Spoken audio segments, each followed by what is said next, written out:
Dans la matinée de ce vendredi 21 mai 2024, le personnel de l'Université de Lomé, composé du corps des enseignants-chercheurs et du corps des administratifs, techniques et de services, a exprimé son mécontentement par un sit-in au carrefour du cinquantenaire. Assistants, maîtres assistants, professeurs, personnel administratif, technique et de services, pas. Ils étaient tous sous un soleil de plomb de 9h à 11h pour la même cause, la revendication de leurs droits.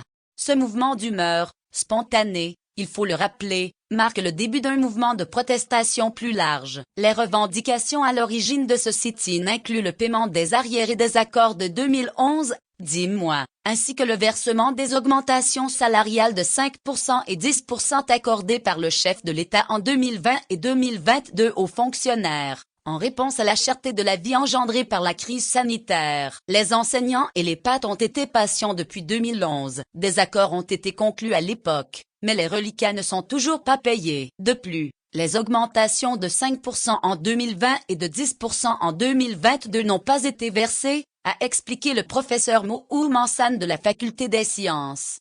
Outre le paiement de ces reliquats, les manifestants demandent également l'autonomie de l'Université de Lomé, la résolution des problèmes liés aux retraités et l'annulation de l'affectation du secrétaire général du syndicat de l'enseignement supérieur du Togo, CEST, Dr.